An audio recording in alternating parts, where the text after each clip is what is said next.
Bienvenue au journal de ce mardi sur Rwanda TV. Tout de suite, les grands titres. La Chambre des députés a pris la décision d'inviter le Premier ministre à mettre tout en œuvre pour juguler le problème de mauvaise gestion du patrimoine et des finances observées à la société de distribution d'eau WASAC.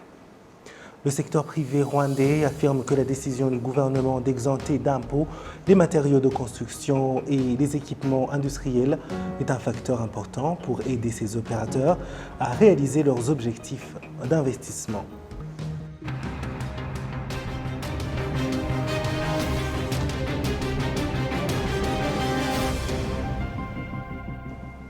Encore une fois, bienvenue chers téléspectateurs de la télévision rwandaise. Je suis David Carmel Ingabire et c'est une joie de vous retrouver. Je vous le disais en titre, la Chambre des députés a pris la décision d'inviter le Premier ministre à mettre tout en œuvre pour juguler le problème de mauvaise gestion du patrimoine et des finances observé dans la société de distribution d'eau WASAC. Cette résolution est prise en s'appuyant sur le résultat de l'analyse effectuée sur le rapport 2019-2020 de l'auditeur général des finances publiques, Kassim Youssouf, nous en dit plus. La commission parlementaire de l'audit des finances publiques a présenté ce mardi à la session plénière de la Chambre des députés le rapport sur l'analyse du rapport de l'auditeur général des finances publiques. Cette commission a exprimé sa préoccupation quant à la réduction d'organes ayant reçu la note excellent dans le rapport de l'auditeur général des finances publiques, ce qui entrave la réalisation de l'objectif que le pays s'est fixé à l'horizon 2024. Nous avons constaté que les organes qui ont eu la note excellent sont à hauteur de 53%.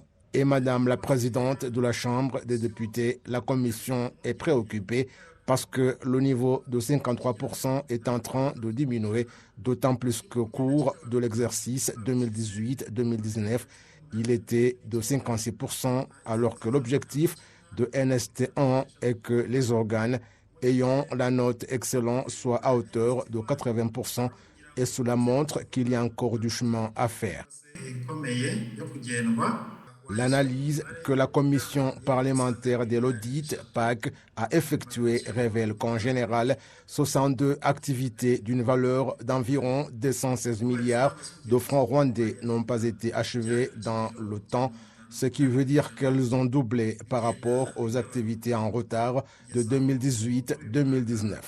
Les activités que les entrepreneurs ont abandonnées sont au nombre de 5 et sont évalués à 11 milliards 726 millions 700 897 francs rwandais. Ces entrepreneurs ont déjà payé 3 milliards 920 millions 183 700 francs, soit 33% de la valeur du contrat. Même si les activités abandonnées ont diminué par rapport à l'exercice 2018-2019, la valeur des activités abandonnées a augmenté parce que la valeur des activités de 2018-2019 abandonnées était évaluée à 7 milliards 240 millions 106 432 francs rwandais. Les équipements achetés et les infrastructures construites non utilisées pendant longtemps et qui maintenant sont en décrépitude sont au nombre de 96 et évalués à environ 20 milliards de francs rwandais. Ces biens qui ne sont pas exploités ont augmenté car en 2018-2019, ils étaient évalués à environ 17 milliards de francs rwandais. Les députés ont indiqué que cette situation n'est pas compréhensible. Lors de la prise de la résolution sur ce rapport, les parlementaires ont pris assez de temps pour parler de la société rwandaise de distribution de WASAC, après avoir constaté que depuis 4 ans, elle n'a pas corrigé les erreurs commises dans la gestion des finances et qu'elle est toujours en dessous de 60% en ce qui concerne l'application des recommandations de l'auditeur général des finances publiques et que ses comptes bancaires montrent des retraits de fonds sans pièces justificatives et qu'elle a en outre payé 2 fois des entrepreneurs environ 103 millions de francs, somme qu'elle a récupérée juste après 2 ans. La commission parlementaire de l'audit indique que la raison d'inviter le Premier ministre à trouver la solution au problème de WASAC et qu'elle l'a présenté maintes fois au ministère des Infrastructures, mais qu'aucune solution n'a été trouvée. Ce mardi, dans tous les districts du Rwanda, se sont tenues les élections du comité national. Il a été rappelé que le comité national des femmes, celui des jeunes, ainsi que celui de personnes vivant avec un handicap, joue un rôle très important dans le développement du pays qui inclut tout le monde. Amandine Dikoumassabo pour le point.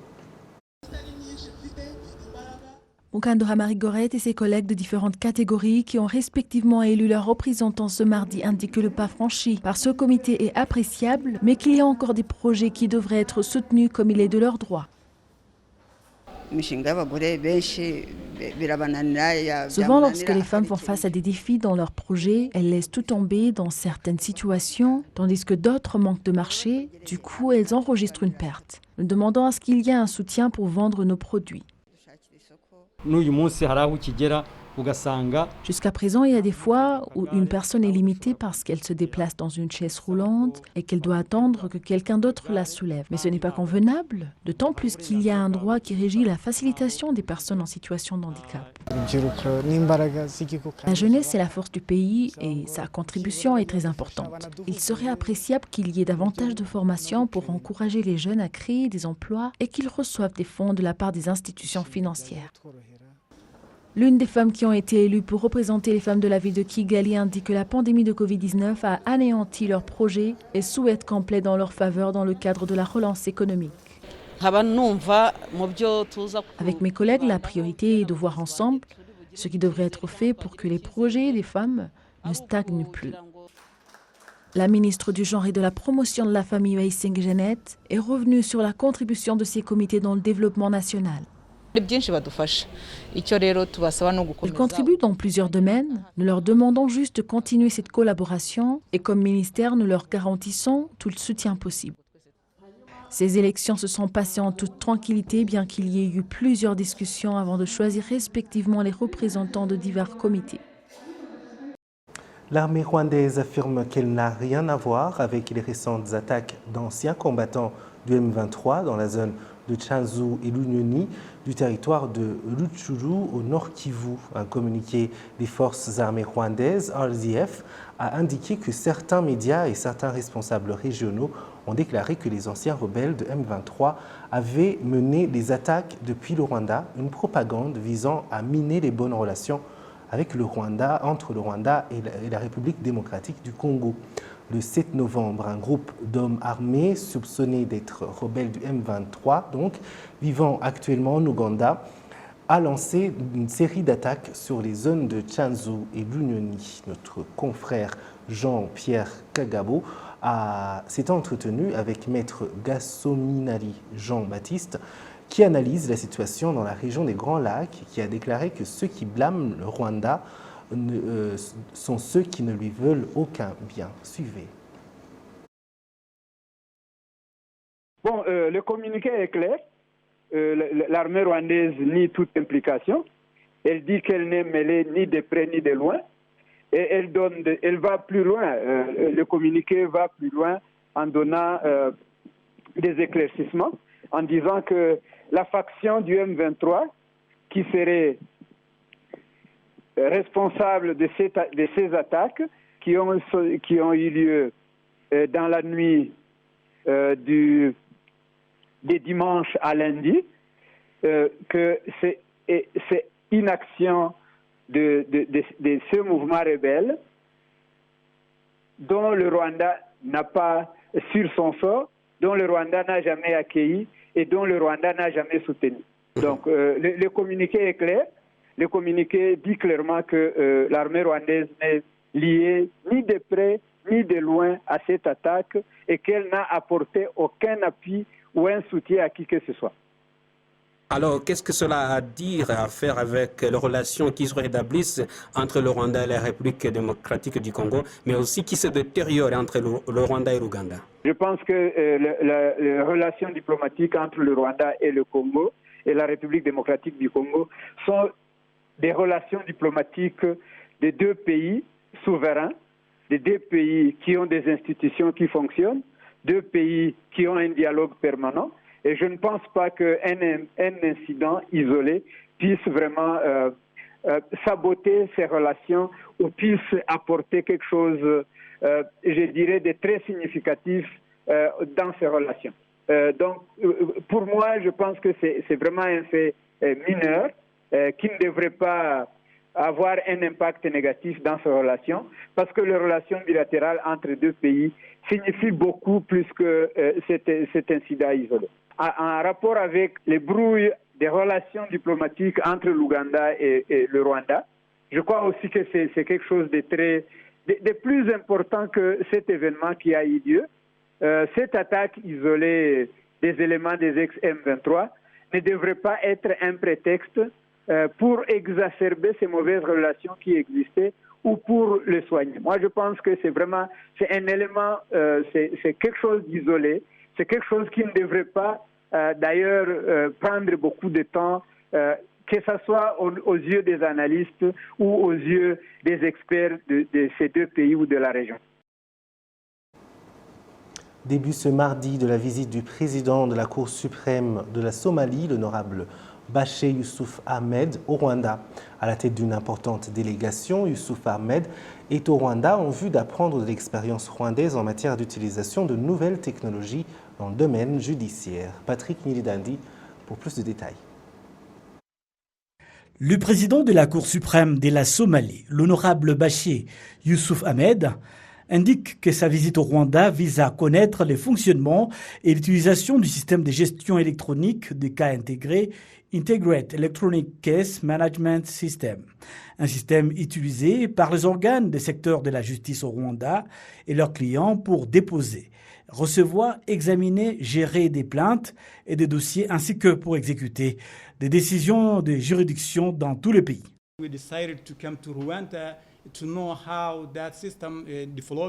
Nous avons pris la décision de venir au Rwanda en vue de voir et comprendre comment ce système fonctionne et comment il participe dans la facilitation de la population à accéder à la justice dans les meilleures conditions, en vue de pouvoir faire bénéficier cette technologie au système judiciaire en Somalie. Et cela va nous permettre également à lutter contre la corruption.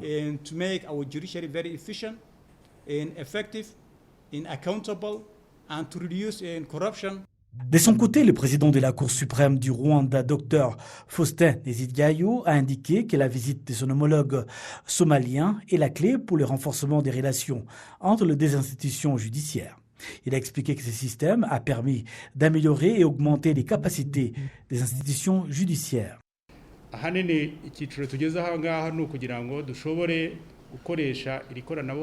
Les niveaux que nous avons atteints dans l'utilisation de ces technologies et qu'il n'est plus nécessaire que le juge soit dans la même salle avec les justiciables pour pouvoir rendre justice.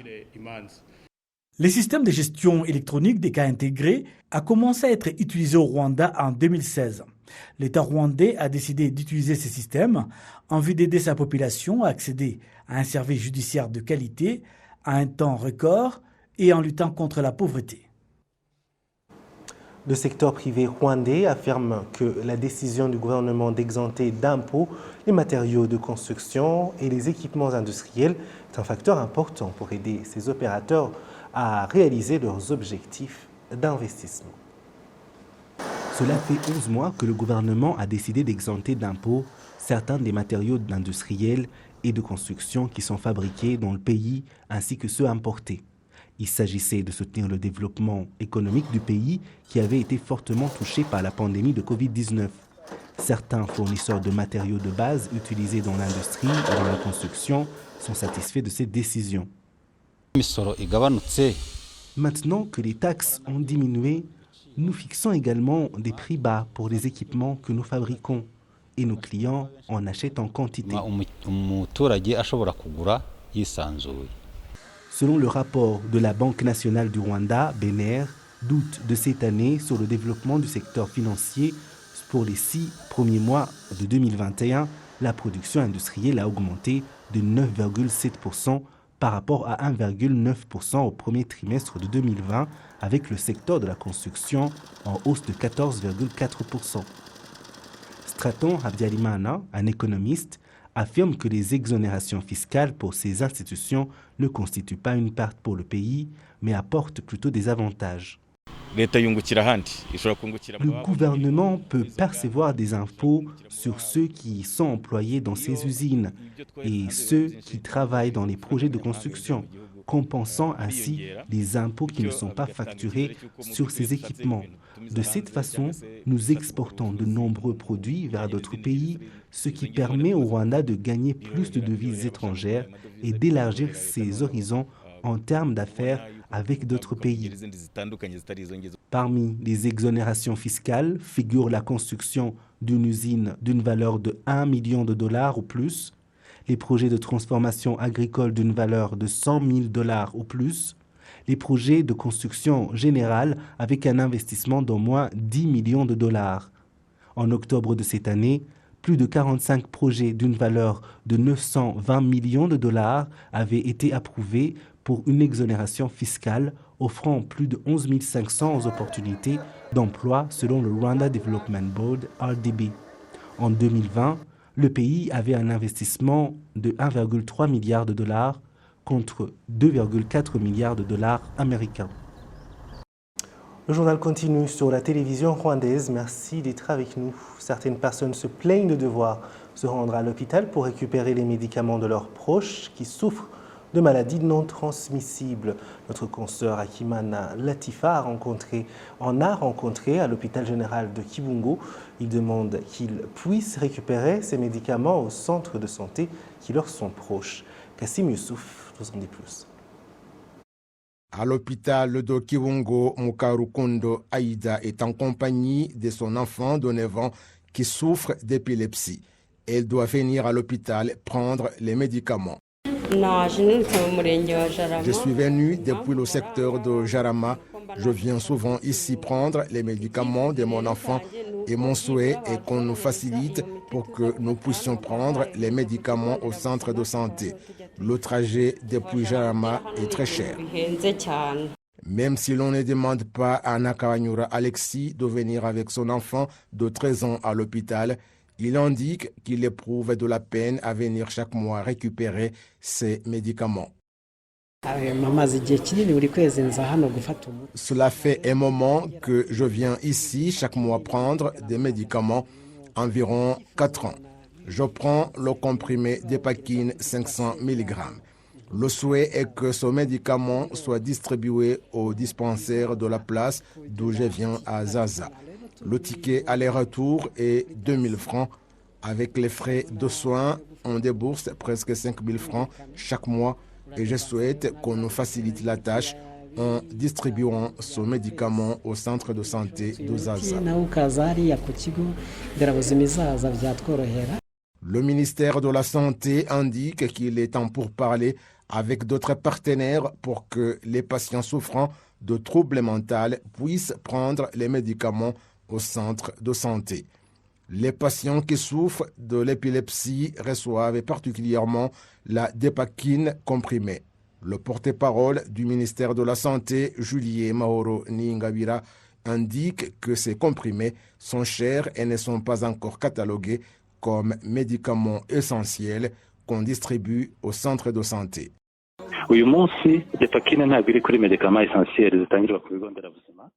La Dépakine n'est pas aujourd'hui cataloguée comme médicament essentiel distribué au centre de santé.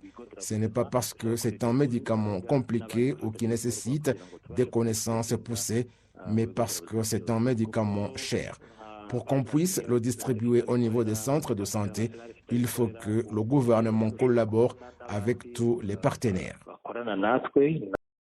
Il y a différentes sortes de comprimés d'Epakine et le plus cher coûte 65 francs rwandais, alors que dans la plupart des centres de santé, le prix des comprimés qu'ils sont autorisés à distribuer est de 10 francs le comprimé.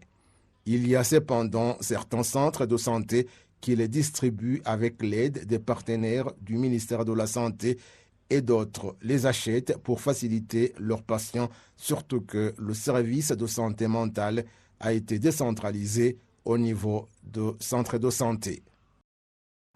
Les femmes travaillant pour des usines de production de thé qui ont mis en place des garderies pour leurs enfants très jeunes indiquent qu'elles sont plus productives car elles savent leurs enfants en sécurité et à proximité.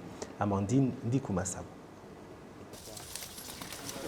Au moment de la cueillette, tout se passe bien en attendant qu'il y ait une quantité à amener à l'usine de production de thé en district de Lutsiro. Nilanza Onimana Consolé, une mère qui réside dans le secteur de Monanira de ce même district, apprécie l'initiative de cette usine à construire une garderie pour y laisser les enfants dont les mères travaillent à cette usine. Je travaille à l'aise car je sais que mon enfant se porte bien à la garderie. Le laisser à la maison l'aurait exposé à plusieurs risques auxquels sont exposés les enfants dont les parents sont absents. C'est au milieu des plantations de thé qu'une garderie d'enfants est construite dans le cadre d'accorder aux mères qui y travaillent un bon endroit où laisser leurs enfants lorsqu'elles travaillent. Le matin, on les accueille et les garde. Ceux qui étudient vont dans des salles de classe jusqu'à 11 heures, tandis que les autres restent avec les personnes qui prennent soin d'eux, leur donnant de quoi manger et leur montrant où ils font leur sieste. La garderie reçoit 30 enfants par jour, mais elle a la capacité d'en accueillir 50. Parmi ces enfants, 20 étudient car ils sont un peu plus grands. Le directeur de cette usine s'exprime à ce propos. La construction de cette garderie a coûté autour de 50 millions de francs rwandais. L'initiative était dans le cadre d'assurer le bien-être de ces enfants, d'autant plus que ce sont eux qui vont travailler dans ces plantations et à l'usine à l'avenir. La ministre du Genre et de la Promotion de la Famille rappelle aux agents du secteur public et privé d'établir des garderies dans l'intérêt du bien-être des enfants.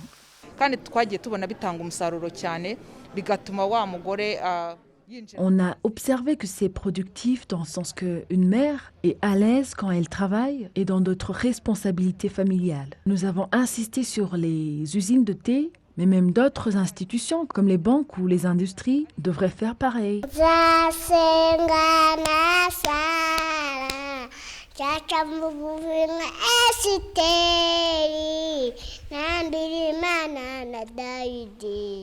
Ceux qui ont déjà commencé cette initiative peuvent témoigner de l'avantage qu'il y a. Une personne employée travaille bien et c'est le résultat qui en est preuve. Les commerçants de la ville de Kigali se réjouissent d'exercer leurs activités dans des infrastructures modernes et sécurisées.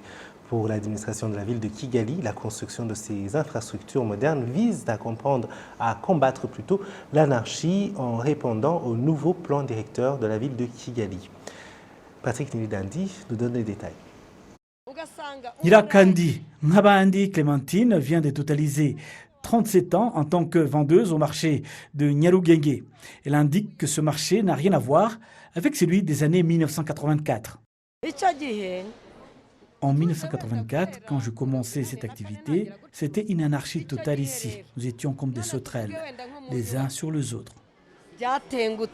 Suivant la politique du pays visant l'accélération du développement ainsi que la mise en œuvre du plan directeur de la ville de Kigali en collaboration entre le gouvernement, la ville de Kigali et les secteurs privés, de nombreux immeubles flambant neufs sortent chaque année des terres.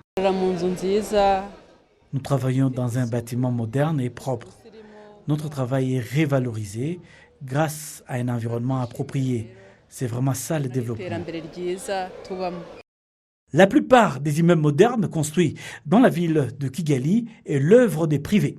Ces derniers remercient le gouvernement pour avoir créé des conditions idéales à la réalisation de ces différents projets, mais regrettent toutefois que certains commerçants vendent encore dans des infrastructures inappropriées alors que leurs bâtiments disposent encore d'espaces libres. Le chef du patronat, Dr Akumunu Joseph, se félicite des investissements réalisés, notamment dans des infrastructures, mais a appelé au changement des mentalités en vue d'inciter la population à exploiter ces bâtiments. Les membres du secteur privé se sont mis ensemble et ont construit ces infrastructures. Le problème d'espace a été résolu. Toutefois, les mentalités doivent évoluer, car certains estiment encore que pour faire des belles affaires, on doit disposer d'une porte donnant sur la rue. Le vice-maire de la ville de Kigali en charge de l'habitat et des infrastructures a expliqué de son côté que la ville a choisi de travailler avec le secteur privé pour construire des marchés et a pour désir d'éliminer l'anarchie dans le secteur commercial. Ubu hari amasoko ahari yubatse kandi akora harimo nk'isoko ryo mu mujyi rwagati. Nous avons déjà plusieurs marchés devenus opérationnels après leur construction, notamment celui du centre-ville. Lorsque le secteur privé s'élance dans la construction d'un marché, nous suivons attentivement les travaux afin de voir s'ils respectent réellement le nouveau plan directeur de la ville de Kigali. À ce jour, plusieurs projets de construction des bâtiments modernes, 8 au total, ayant la capacité d'accueillir un nombre important de personnes, sont déjà achevés, alors que 4 autres bâtiments ainsi que 3 marchés sont en cours de construction. Toutes les infrastructures sont l'œuvre des acteurs du secteur privé. La ville de Kigali a aussi le projet de se construire 2 marchés. Et voilà, c'est tout pour ce journal. Merci de nous avoir suivis. Je remercie toute l'équipe qui m'a aidé à le préparer. Je suis David Carmel Ingabire. Continuons à respecter les gestes barrières contre la Covid-19 et au plaisir de très bientôt vous retrouver.